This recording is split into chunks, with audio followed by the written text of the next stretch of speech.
BJP की अगुवाई में बनी एनडीए की चुनावी रणनीति, चिराग पासवान क्या नीतीश कुमार के हो सकते हैं उत्तराधिकारी? क्या है चिराग पासवान की ताज़ा सक्रियता के संकेत? आइए जानते हैं खबर को विस्तार से।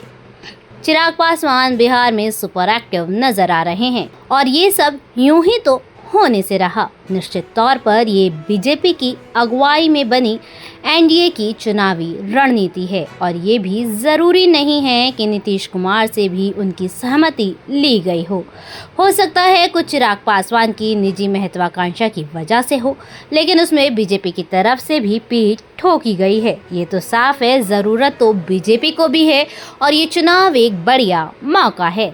चिराग पासवान का टोन थोड़ा बदला है। पहले वो कह रहे थे विधानसभा चुनाव लड़ने का फैसला उनकी पार्टी करेगी।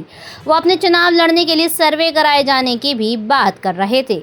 अब ये कह रहे हैं बिहार में चुनाव लड़ेंगे और कहां से लड़ेंगे ये फैसला जनता करेगी। खुद को मोदी का हनुमान बताने वाले चिराग पासवान ने ये भी कह दिया कि वो बिहार में एनडीए को मजबूत करने में जुटे हैं और सभी 243 सीटों पर चिराग पासवान की मौजूदगी दर्ज कराने की भी कोशिश करेंगे। चिराग पासवान के हाल फिलहाल के बयान और उनकी राजनीतिक गतिविधियों में उनकी मुख्यमंत्री बनने की महत्वाकांक्षा भी देखी जा रही है। असल में ये उनके पिता रामविलास पासवान का ही सपना था। पिता के अधूरे सपने को चिराग पासवान पूरा करना चाहते हैं और ये संकेत तो पहले से ही मिल रहे हैं। लेकिन सच्चाई ये है कि चिराग पासवान ये काम अकेले दम पर नहीं कर सकते। हर कोई मधु कोड़ा नहीं हो सकता। वैसे चिराग पासवान मधु कोड़ा से बेहतर स्थिति में हैं। बिहार की राजनीति में नीतीश कुमार को चाहे कितना भी टारगेट क्यों न किया जाए, पलटू राम या पलटू चाचा क्यों न कहा जाए, चाहे कितनी भी उनकी छवि खराब क्यों ना हो, चाहे बार बार उनको क्यों ना कहना पड़े कि अब कहीं नहीं जाएंगे, लेकिन नीतीश कुमार न भूतों न भविष्यति कैटेगरी में पहुंच चुके हैं। घोर जातीय राजनीति वाले बिहार में एक ऐसा नेता जिसका अपना जातीय आधार बहुत कम हो, वो अपनी काबिलियत के बल पर ही टिका हुआ है।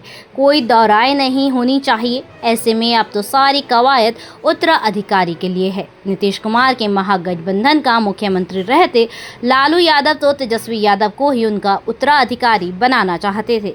बीजेपी भी बिल्कुल ऐसा ही चाहती है। अव्वल तो बीजेपी अपने किसी नेता के लिए ऐसा चाहती है, लेकिन जिस तरह से बीजेपी ने असम और महाराष्ट्र में बड़ा दिल दिखाया है, बीजेपी से बाहर का भी कोई चलेगा, अब ऐसा माना जा सकता है। लेकिन बाहर से उसे अंदर आना पड़ेगा, तभी ये स्थायी व्यवस्था बन सकती है, वरना बिहार में भी महाराष्ट्र ही दोहराया जाएगा। एकनाथ शिंदे एक बार ही मुख्यमंत्री बन सकते हैं क्योंकि वो हेमंत बिस्वा शर्मा नहीं है। जाहिर है चिराग पासवान को भी नीतीश कुमार का उत्तराधिकार तभी मिल सकता है जब वो कुर्बानी देने के लिए भी तैयार हों, वरना उत्तराधिकार वापस लेने में जब मायावती देर नहीं लगाती तो ये बीजेपी का मामला है। धन्यवाद।